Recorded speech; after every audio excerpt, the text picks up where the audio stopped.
हमारे पास एक conveyor belt की मोटर है। इस कन्वेयर बेल्ट की मोटर को हम किस तरीके से स्टार्ट करवा सकते हैं और स्टॉप करवा सकते हैं। इस कन्वेयर बेल्ट की मोटर को स्टार्ट और स्टॉप करवाने के लिए हम दो लिमिट स्विच का इस्तेमाल करेंगे। एक लिमिट स्विच को हम प्रेस करेंगे तो हमारी कन्वेयर की मोटर चलना शुरू कर देगी, और जैसे ही हम दूसरे लिमिट स्विच को प्रेस करेंगे तो हमारी कन्वेयर की मोटर स्टॉप हो जाएगी। तो इस दो लिमिट स्विच के कनेक्शन हमने किस तरीके से करने हैं कि हमारी कन्वेयर मोटर स्टार्ट हो और स्टॉप हो। तो इस कन्वेयर बेल्ट के साथ जो मोटर लगी है उसको हमने चलाने के लिए DOL स्टार्टर का इस्तेमाल करना है, यानी एक मैग्नेट कॉन्टैक्टर का इस्तेमाल करना है। तो मैग्नेट कॉन्टैक्टर के पावर के कनेक्शन किस तरीके से करते हैं वो आपको मैं करके दिखाता हूँ, और दो लिमिट स्विच के कनेक्शन हमने किस तरीके से करने हैं कि एक लिमिट स्विच को प्रेस करें तो हमारी कन्वेयर मोटर चलना शुरू कर दे, जैसे ही हम दूसरे लिमिट स्विच को प्रेस करें तो हमारी कन्वेयर की मोटर स्टॉप हो जाए। तो कंट्रोल के कनेक्शन भी मैं आपको करके दिखाऊंगा। जो हमारे पास एक नंबर लिमिट स्विच है उसके हम NO पॉइंट का इस्तेमाल करेंगे।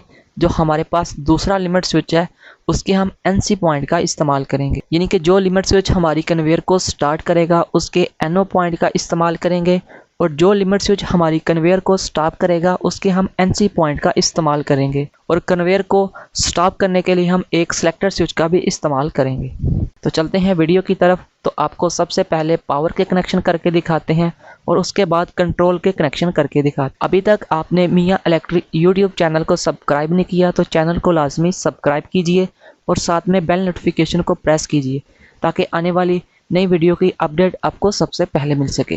तो चलते हैं, सबसे पहले पावर के कनेक्शन करके दिखाते हैं और उसके बाद कंट्रोल के कनेक्शन करके दिखाते हैं।